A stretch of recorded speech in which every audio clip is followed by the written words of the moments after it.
This week, I'm really excited, ladies, to be talking all things ADHD, a little bit more about what it is, whether you know that you've got it, whether you feel that you might have it, and how to manage it, how it impacts your health, your well-being. I'm not the expert on this, of course, a super exciting guest. Thank you so much, Kate Bluebird, the Neurocoach, as you will know from social media, has kindly taken some of her time to join us today.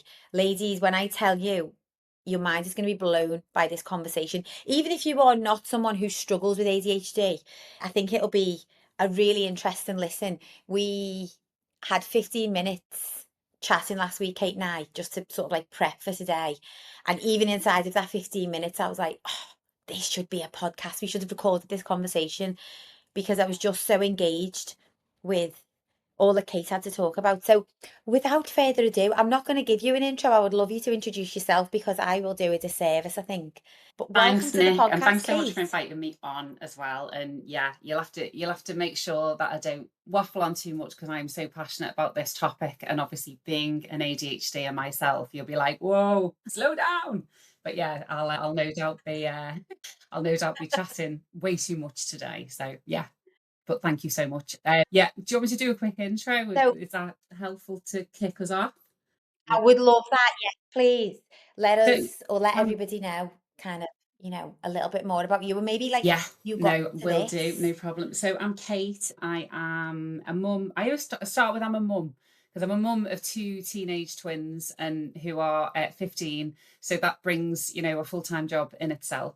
But yeah, I work in a quite a global business where I've worked for a number of years, and yeah, I'm super passionate about all things neurodiversity, because what got me here actually was quite a common story when you talk to people who have got ADHD. I came here because my daughter was diagnosed when she was 7. And we sat with the consultant and he went through and he said, quite often it can be genetic. Do you think anyone else in the family shows traits? And my husband just like pointed straight at me and went, this one, around, the sorts of challenges that were happening at that time. So yeah, and I think I look back on school days, and we chatted, last week, Nick, and we said, God, it just wasn't something that was talked about, years ago when we were at school, because really, it didn't come about till the 90s. So people had struggled all the way up until this point. I remember struggling at school, particularly when you hit that hormonal peak around 14, 15. And we'll talk about hormones, I know, later on. But,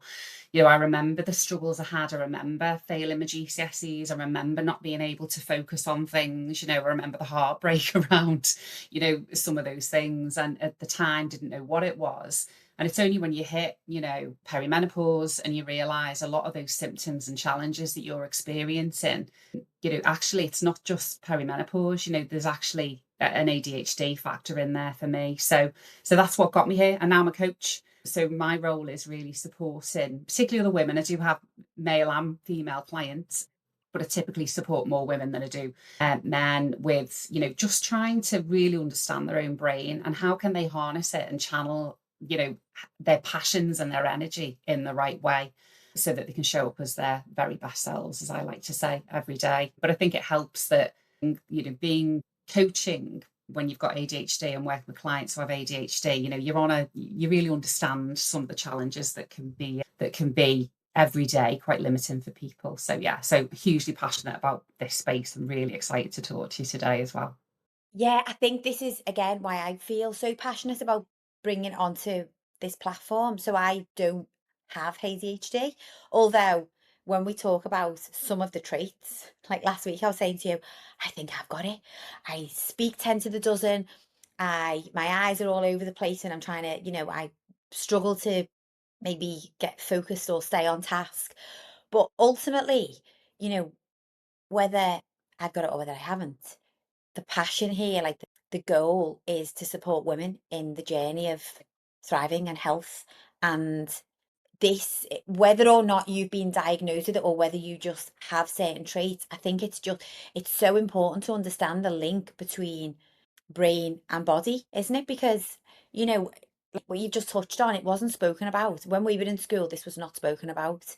And then even as we've got a little bit older, I'm sure there'll be women listening to this who their mentality is just suck it up and crack on because we're women. And actually, if we're struggling, then it's what it is.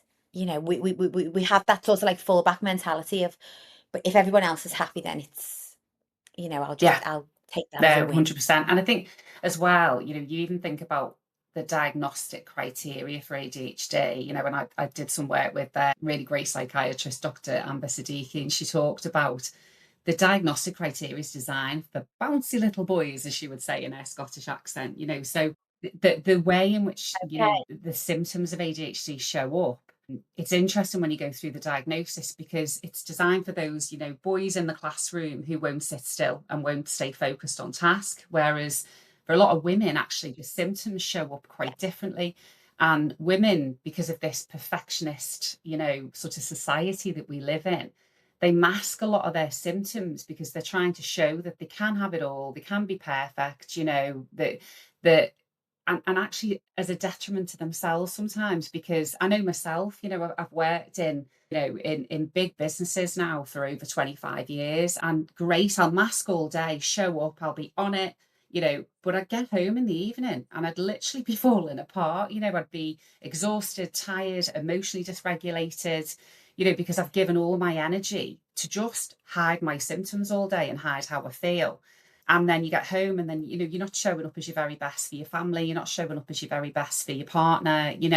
So I think it's about trying to, the way that I approach it now is very much, and it's got such a huge connection with health, is doing that scaffolding and making sure that you can't eradicate every symptom of ADHD, but you can definitely help how it shows up if you partner it with a really good scaffolding health plan around it. And I know, Nick, you and I have worked together for the last 3 months. You've been a major part of it. You were like that final missing piece I needed when I was still struggling with my eating because, dopamine, typically in ADHD brain, is more dopamine deficient, and you need that neurotransmitter to really work well. And actually, things like exercising in the morning, things like taking walking breaks, the things that you helped me put around my own scaffolding, step me away from some of those, I'd say bad habits, but almost like, survival habits that I put in place to try and help me.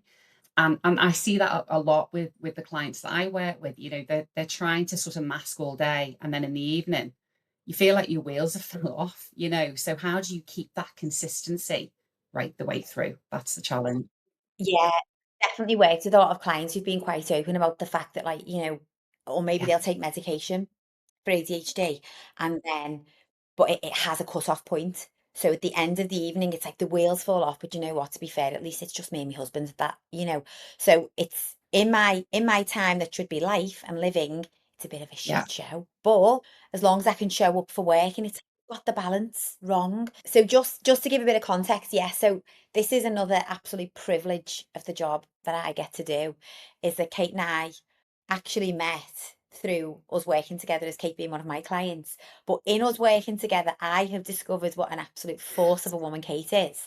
So I now get to bring her on here and, introduce her to you all. But and the one thing I will say in us working together, Kate, is that, it has been sort of like the way you said, like a missing puzzle piece. You were already doing all of the things. And I actually think for most women, it would be so easy to think, do you know what? You know, I know what I've got to do and I just need to crack on. And I'm sure you'll find this with your clients, is like there's an element of that, but actually, if you are willing to just be open and yeah, actually be coached a different way, yeah. outcome could be life changing. 100%, 100%.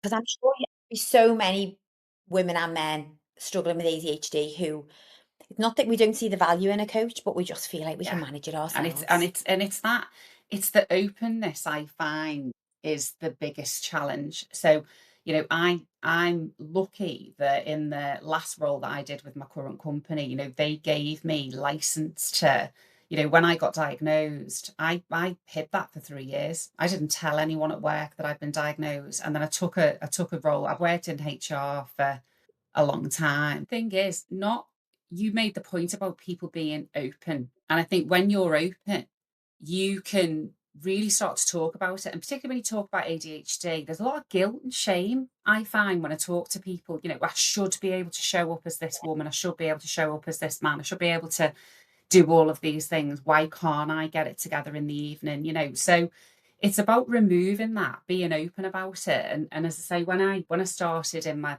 last job, worked in HR for 25 plus years, and I was given license by my boss at the time to say, look, everyone's talking about neurodiversity. Kate, help us.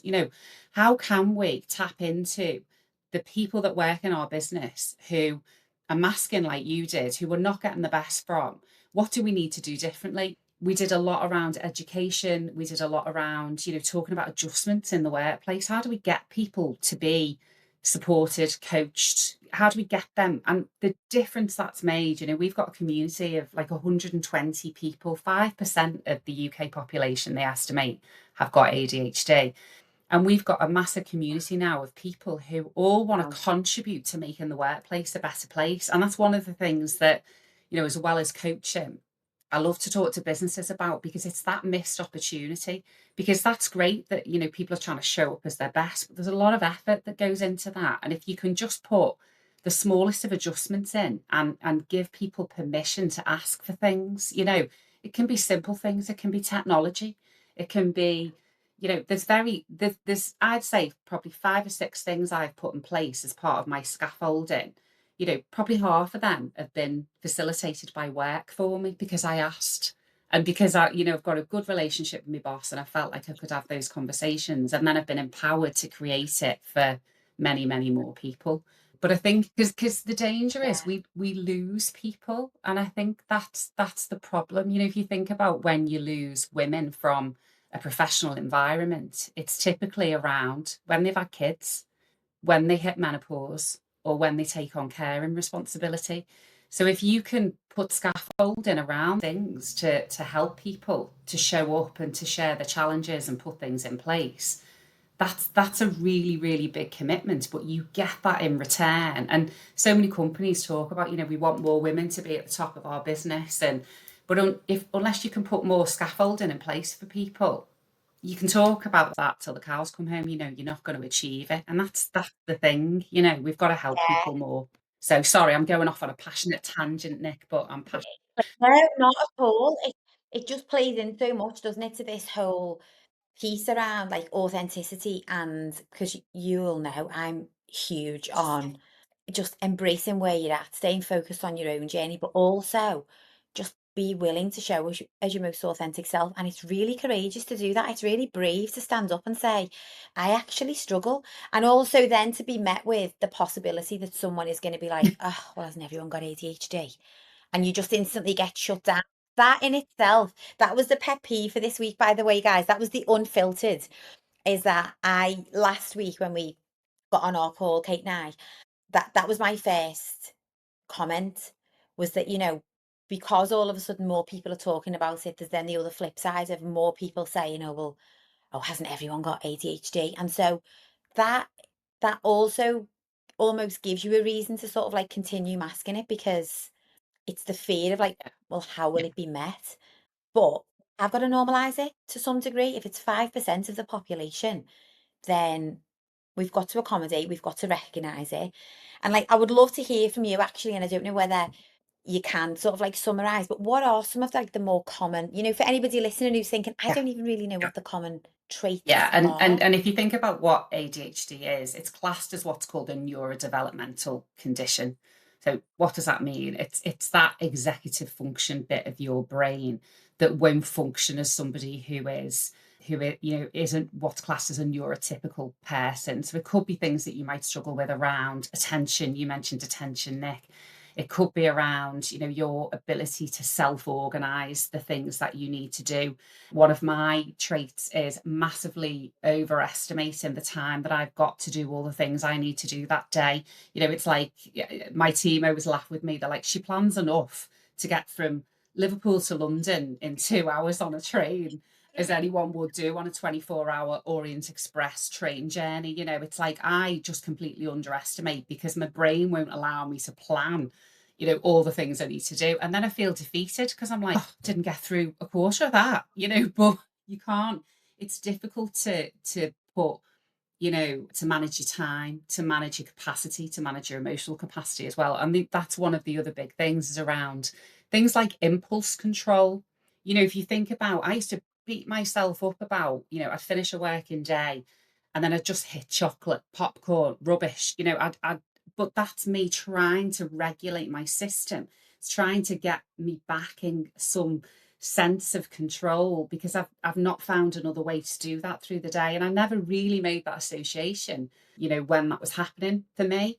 But, emotional dysregulation and rejection sensitivity, I say, are the other two big traits that also can go hand in hand with ADHD. So, things will feel physically hurtful to you. It could be on a call, someone's just made a comment like, something quite to everyone else, it's just quite a vanilla comment, but for you, it's like, oh my God, I feel like they've just literally stabbed me through the heart, that it's, you take things so much deeper as well. And I think, that's difficult. And then, like, what you've just spoken about, then the relief to get past that heightened emotion, the way that you sort of like would relieve would Yeah. be, "Oh, just go and get a bar of chocolate." Or, for some women, I'm sure maybe it's like the glass of wine when they get home or whatever, because it gives you that sense of relief in the moment of like, "Phew, and we're Yeah. back. We're back in the room, we're back in control." But actually, it's staying stuck in this hamster wheel. So I'm interested. I don't know factually how many it is, but I was listening to, maybe it was a podcast or something similar, and they were talking about how many more women later in life are actually being diagnosed, or just all of a sudden just shouting up about the fact that, yeah, I'm struggling with all of those things. It's Why do you think definitely that is? estrogen plays a major part because if you think about, your estrogen starts to drop, doesn't it? When you hit perimenopause, that's one of the first signs. And estrogen and dopamine are the two things that work together, which is, and if you think about even, people's menopause symptoms, some of those symptoms are actually quite similar to ADHD as well. You think about focus, you think about attention, you think about emotion, you think about mood. So, and that's when I say, for some people, it may just be perimenopausal symptoms. For some people, it may be a light bulb moment that goes, oh my Mm, God, they're worse now, the symptoms that I've got. But actually, I remember these symptoms when, during my periods, when it hit that week where I'd be, oh my God, it could be that it's just bringing forward that pattern to say, this is something I've struggled with, and it's not just perimenopause. And I think that's when, it's important to think. And you'd said before, Nick, about, diagnosis doesn't necessarily work for everyone because if you present as traits and it's not temporary and they've been going on for a long period of time, but like in your case, you're super passionate about the work that you do. You can hyper focus on it till the cows come home. You're in your sweet spot. But there's a lot of people that aren't in their sweet spot. They don't enjoy their job or they don't like where they work. And that's when your symptoms can sometimes be worse because you're not channeling that passion. When you've got an ADHD brain, you can can't even channel imagine. that, the hyper focus and the passion and really get results. But if you're in the wrong space, maybe not so much. That's a challenge. You can have ADHD traits without actually having ADHD. How important do you think it is to get a Do you know what? I think diagnosis? it's really individual because, I was diagnosed way back when, 7 or 8 years ago. And, for me, it was about could medication help me? Now, and I went through that medication route twice and I tried two different medications. Some people try loads of different medications. It's not for everyone, for me, it improved my focus, it improved my attention. But actually, I felt a bit like a robot. That was just me. That's personal. I know people who take medication who feel like it's the best thing that they've done. But obviously, without a diagnosis, you can't even try Yeah. that route. I remember my sister said to me when I came off the medication, I'd been on it for 18 months, and she said, oh my God, Kate, it was so lovely just to hear you laugh again. I've got the worst laugh, Nick. I laugh and I cackle. It's bad. And she was like, but that's the first time I've heard you laugh. So yeah, you get the downs that come, but I was missing the ups. I was missing being me, and we talk about being kind of unapologetically ourselves and being authentic. And I thought, if I medicate myself, yes, I can get more done at work. But do I feel like I'm being authentic to myself? No, that's just me. Some people I know take medication and they've found it life changing. For me, I've gone for a much more kind of scaffolded approach, and that's what I work with my clients around is, well, how's your sleep? How are you eating? How are you exercising? How are you taking breaks from some of those things? How are you setting focus time in work? Are you thinking about, we work on what sits around it than necessarily just, there's no one quick fix, I would say, with ADHD. So it is about getting that holistic structure around it. So this was sort of like my next question though, really, is, you know, it's that correlation between ADHD and health, and like why we think that's so important. And I'll touch on this. So from a mum's perspective, some of the conversations that I overhear, obviously, because I imagine, I don't know, kids are the same in terms of if that's what they're struggling with, maybe they also rely on, I don't know, like junk foods and stuff like that. I don't quite know. But then you've got that whole thing, haven't you, with children of like, oh, but they're behaving a certain way because they're eating a certain way. And so again, it's that whole, but how Yeah. do you get them off that hamster wheel? But then obviously as women in later life, I say later life, my God, mid-30s on, you know, we've then got our hormones are changing and our bodies are changing whether we like it or not. So what do you think is so significant and important about paying attention to our health at the same time as also managing the ADHD, and just like how have you found that the two things I support think each other? for me, initially when I was first diagnosed, and then it went into COVID, and it was like, and I was relying on the glass of wine after work or the bottle, the bar of chocolate, that was my kind of, that's where I was going to. And I think I hit a point just after Christmas where I went, Kate, something's got to shift and change because you've now got this information and you now know that your brain is where, why your brain works differently. What are you going to do differently? And the first thing I got was I Mm. got my hour ring. I don't, I always talk to you, Nick, about my hour ring, but I started to track my sleep Yeah, and I started to, yeah. you're a woo. Only so far, but I think I need to. I'm actually I'm Yeah, so invested in the ring, yeah. and I So like the way it looks as well. to I move might to have the to move ring. We as do well. not get paid by either Aura or Whoop for any of this information. One of No. those. But yeah, and I think I started to track my sleep first, and I noticed that what you eat late at night, if you drink, you know, massively affects how you sleep. And then I was like, oh, that's interesting. I'm going to stop drinking in the week, and I'm just going to. But then on a weekend, I was missing my sleep. I was like, oh, but I've liked my sleep in the week. I need to really think about. So it's just a hack different Yeah. things, and thinking, what can I do differently? Then it was, for me, I've always loved exercise, but I've used it for the wrong reasons. I've used it because I've eaten too much, therefore I must exercise, as opposed to what are you fueling your body with Mm. that can actually give you the energy to, get on the treadmill. And exercising in the morning post COVID for me was a game changer because I felt like the dopamine hit of the exercise was helping my brain focus, and then, taking the brain breaks, drinking the water, eating Totally. healthier food, like I remember kefir and my husband going, what is that smell? It's disgusting. It's the worst thing I've ever smelt in my life. And I'm like, but it's good for your gut health. And there's loads of research now about gut health and ADHD, and how actually the two can play a part. So for me, it's been like a 5-6 year journey to almost like hack my health and think about what, and I'm not the finished article by any stretch, Nick, but it's the, what are the things that work best for me and my brain, and therefore how can I help other people go on their own journey by having an accountability partner who can, you know I always think with people, and I know we've talked about this, everyone is resourceful, everyone's got their own resources and they've got their own ideas. It's just sometimes they just want someone to talk about how they're feeling and how they can achieve those goals, and with no shame, no judgment. You know, I remember saying to you about my chocolate eating habits, and you were like, "Why do you think you do that?" And I was like, "Oh my God." It's like, why do I do that? You've got to get under the skin of the onion a little bit and start to think about why you've gotten some of the patterns that you've got. So true. Yeah. this is coaching. This is coaching versus following a plan. Because if you were to come to me and say, right, I always eat chocolate, it would be easy for me to say, okay, this is what we're going to do. We're going to swap the chocolate for blueberries.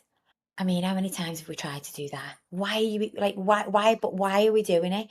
And I know it's the same for you with your clients. It's because ultimately I'm listening to you talk here about, you know, getting the exercise of a morning and realizing that correlation between, okay, but then I can better focus. And then even like taking control of your sleep over the weekend because, but that takes, that's mindset. Only you can do the work. And like, to some degree, I also want to be able to show up on this podcast and maybe speak to a little bit of what I feel that we need to hear, not necessarily what we want to hear, but ultimately, if there are tools available and you're starting to see, you know, a correlation or you know what works in your favor, it's on us to put it into place and to take the action. And this is, I've said to you, I think you're so inspiring because you don't just come on here and talk us through how to manage it. You're doing it yourself. Like you are the advocate for this. You've been diagnosed, your daughter's been diagnosed,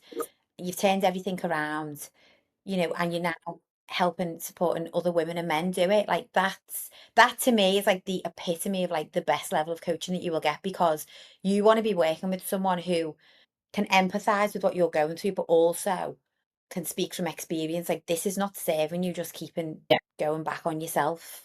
Yeah. Like we've got to take And it I home. think when you've had the lived experience of trying to do it in the way I was doing it before, if you took me back there now, if you said, Kate, we're going back 6, 7 years. So there's the wine, there's the chocolate, you know, there's the exercising your guilt away. I just wouldn't be the version of myself that I am now.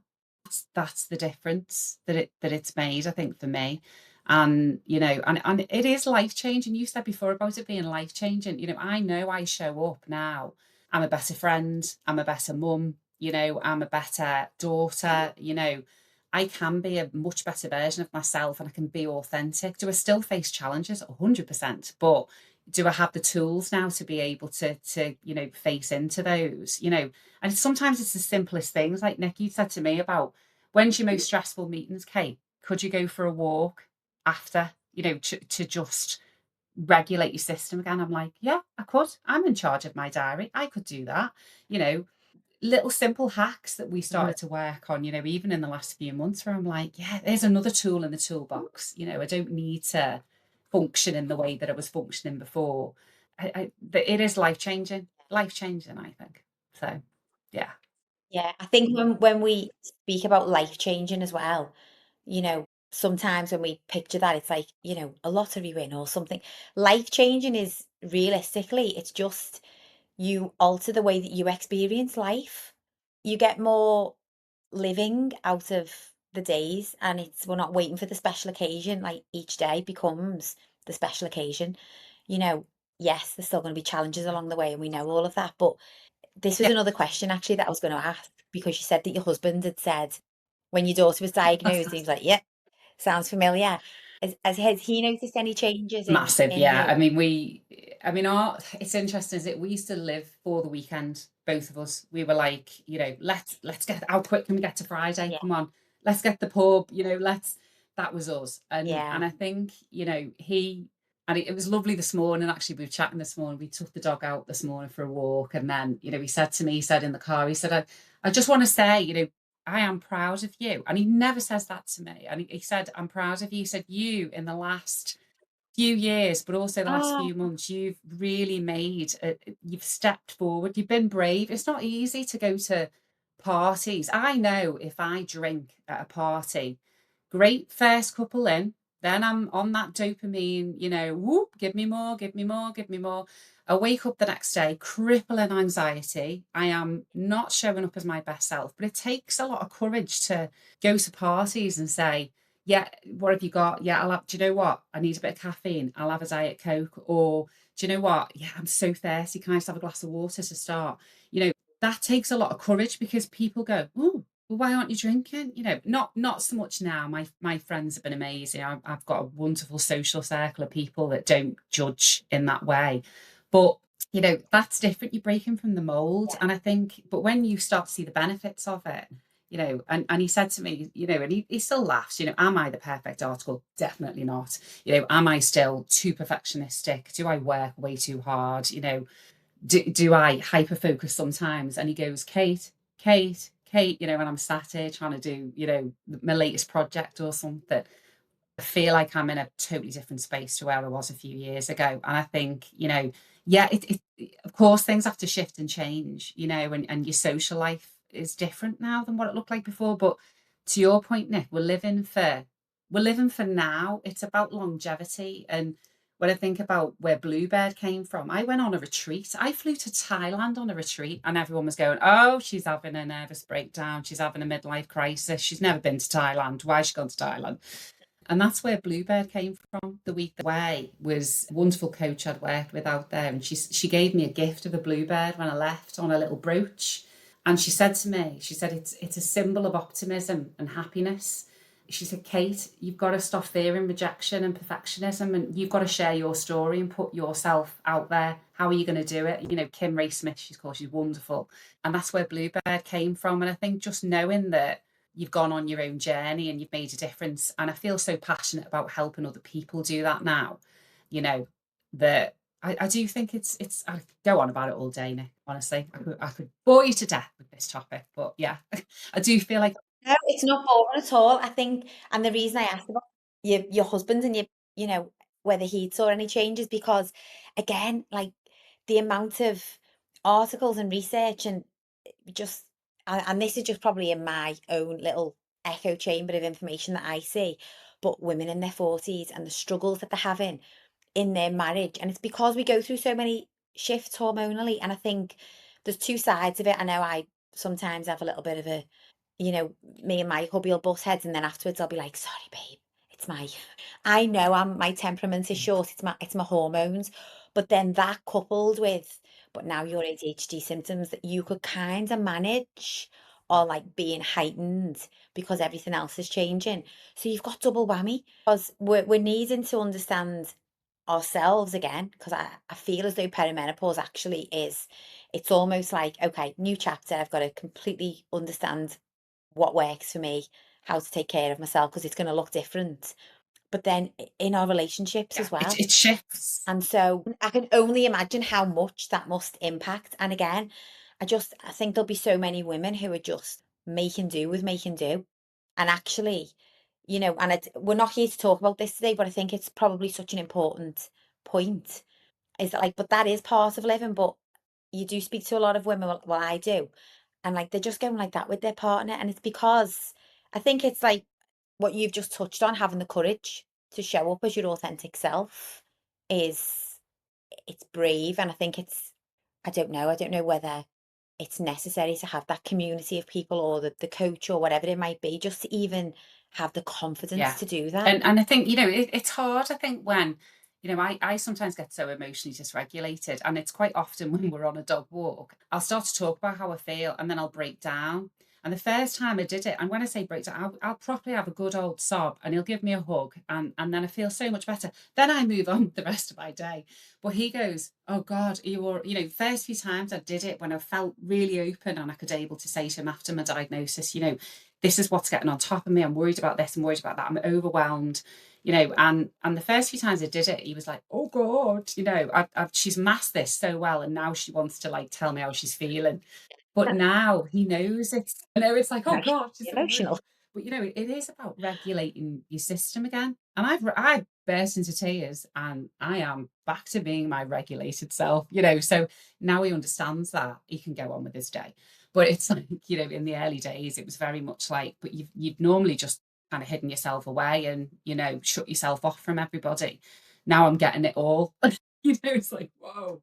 But yeah, that's about partnership. It's like you say, isn't it? Yeah, but so much of it starts with us, doesn't it? And like we just let, well, I don't know whether this is, I don't know, like not all of us, obviously, but certainly a lot of the women that I speak to, and that might come to me because they're struggling with confidence, or weight, or whatever it might be, because we know it all plays a part. But we naturally just, we let the men take the reins, and we just we just shrink ourselves, we shrink ourselves that little bit further because we think, "Oh, if that's what it takes to just keep the peace," instead of allowing ourselves to bloom and go, "Actually, I'm going to harness this." Because you said something really important on this call, and I would say to any mums listening to this, who, again, I work with a lot of women, or I speak to a lot of women whose children might have, and like the biggest worry when your kids are in school, but you didn't thrive at school, and look at you now. It's funny, isn't it, when you've got two daughters who are going up to GCSE year, with one of them obviously being diagnosed, and I think, oh God, so I'm trying to help them put scaffolding around things that I didn't get, the support on.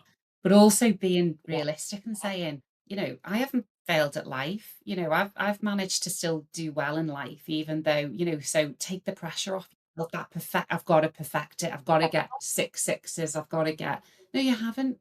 Take the pressure off. Yeah, you better work hard, because if I see you, doom scrolling on your phone, that's a different conversation.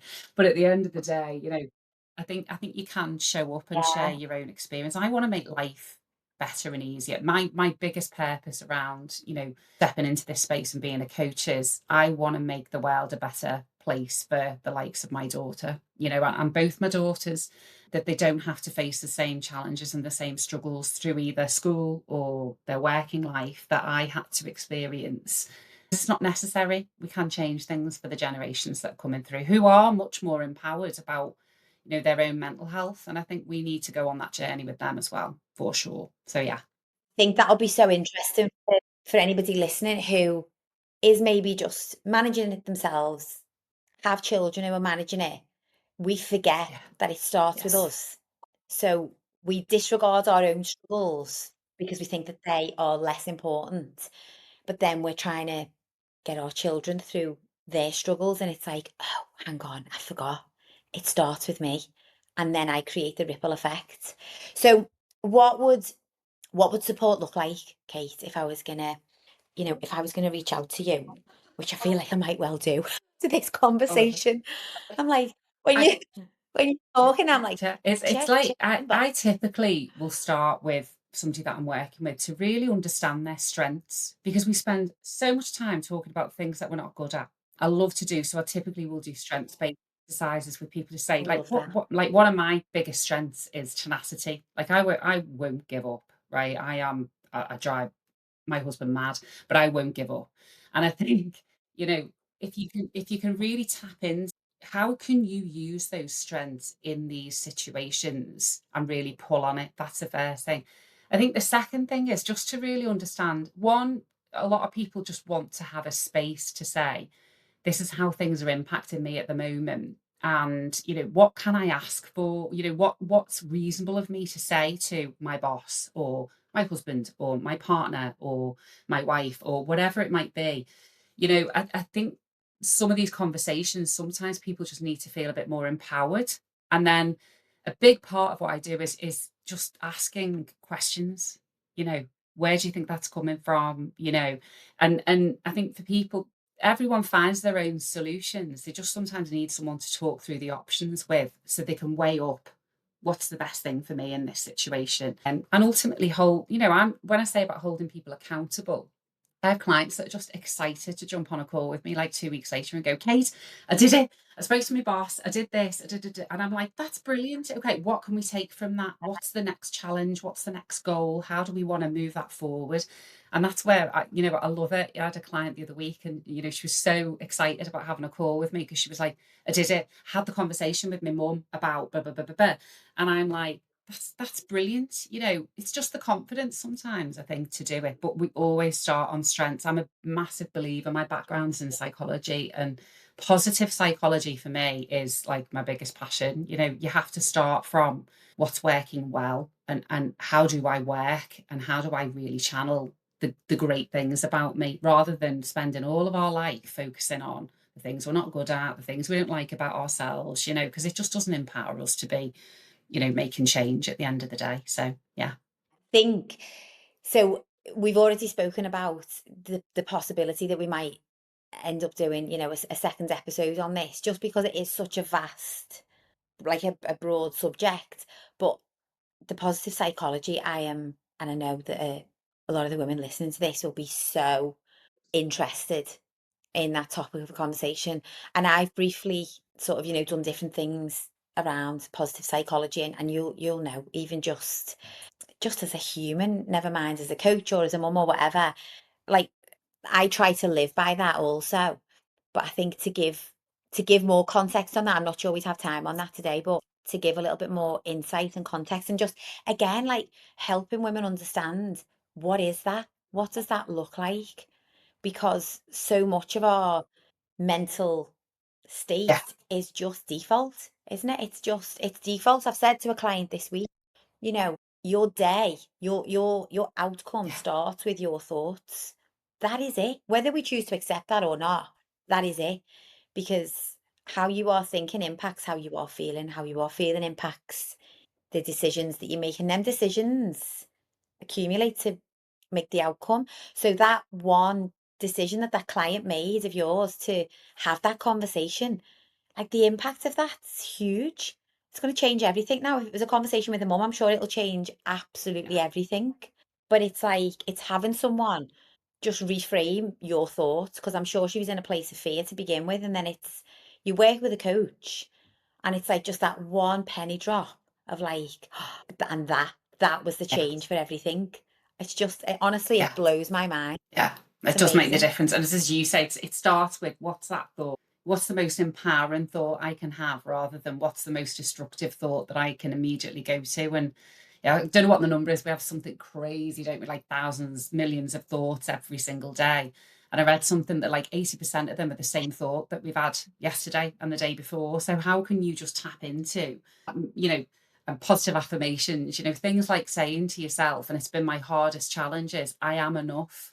I am enough. I don't need to be size zero. I don't need to be this. I don't need to be, I'm enough as I am. And quite often, I will start my day with saying to myself, you are enough, before I get into my perfectionist thinking and, some of those things, because, we've only got ourselves, right? We have to look after ourselves Yeah. like we are our own best friend.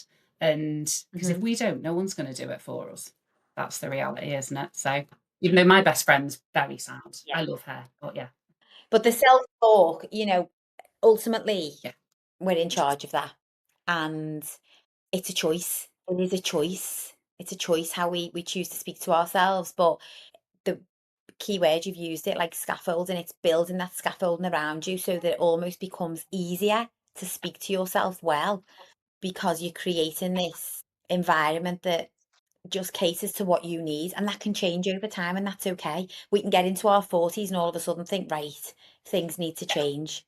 I've done okay up until now, but things need to change. So let us know, where can anybody follow you, contact you, reach out to you if they so wish. We're 45 minutes in. I think we will wrap up this conversation, but I'm already excited to talk more. But yeah, yeah. let So us know where you can be if you go found, on Kate. Instagram, it's Bluebird underscore the Neurocoach. So I'm sure, Nick, if you've got show notes, we can put a link in. Yeah, and it's just message me direct on there. I don't have a chat bot. You're not going to get a chat bot replying saying, "Do you want leaflets on this, that, and the other?" Yeah, I respond personally, because yeah, I think that's the other thing to watch out for as well. And you're the same, Nick, probably your Instagram and your feeds and all this information that you get on.